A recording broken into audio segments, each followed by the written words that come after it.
Assalamualaikum warahmatullahi wabarakatuh. Selamat pagi. Hari ini kita akan belajar tema 3, subtema 3 dengan muatan pelajaran IPA. Yang akan kita pelajari adalah tentang perbedaan rangkaian seri dan paralel, kemudian rangkaian campuran, selanjutnya manfaat rangkaian campuran. Nah, anak-anak masih bisa ya membedakan rangkaian seri itu lampunya disusun berderet. Untuk rangkaian paralel, itu kabelnya bercabang dan lampunya disusun pada cabang-cabangnya. Jadi lampunya itu tidak berderet. Nah, di sini adalah perbedaan antara rangkaian seri dan rangkaian paralel. Pada rangkaian seri, alat listrik dipasang secara berurutan atau berderet dan tidak bercabang. Sedangkan rangkaian paralel, alat listrik dipasang bercabang. Kemudian, jika salah satu lampu padam, lampu lainnya juga padam untuk rangkaian seri. Untuk rangkaian paralel, jika salah satu lampu padam, maka lampu lain dapat tetap menyala. Kemudian seri itu hemat kabel, sedangkan paralel boros kabel. Lalu pada rangkaian seri, lampu berpijar tidak sama terang karena tegangan listrik tiap lampu berbeda. Sedangkan paralel, lampunya itu ketika menyala sama terang karena tegangan listrik tiap lampu sama. Pada seri, hambatannya itu hambatan besar, sedangkan paralel hambatan kecil. Kemudian contoh dalam kehidupan sehari-hari, rangkaian seri digunakan pada lampu senter dan lampu jalan. Untuk rangkaian paralel itu digunakan untuk lampu lalu lintas. Nah, selain seri dan paralel, ada juga rangkaian lain yang disebut rangkaian campuran.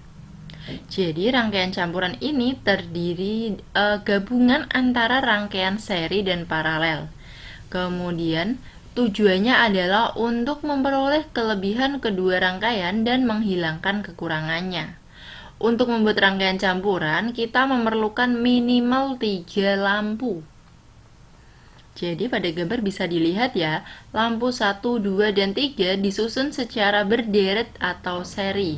Kemudian lampu 4 dan 5 berada di cabang lain. Karena pada rangkaian tersebut cabangnya lebih dari satu dan ada lampu yang disusun seri atau berderet, maka disebut rangkaian campuran. Nah, ini ada contoh rangkaian campuran lain. Lampu 3 dan 4 itu disusun berderet atau secara seri.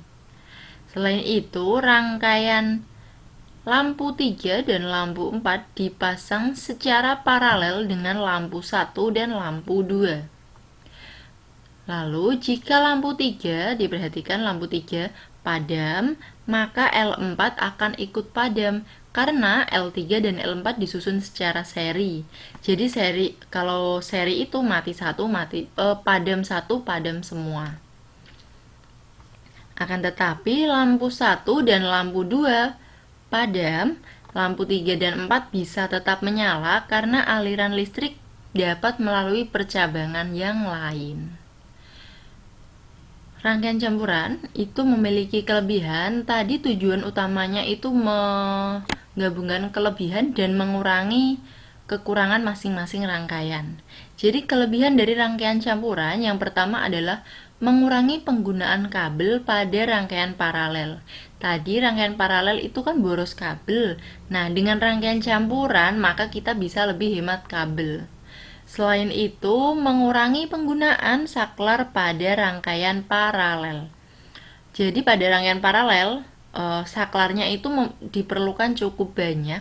Jadi kita usahakan dengan rangkaian campuran maka akan mengurangi saklarnya.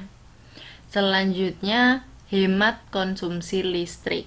Pada rangkaian seri, kita akan boros listrik, jadi kita akan menggunakan rangkaian campuran untuk menghemat konsumsi listrik.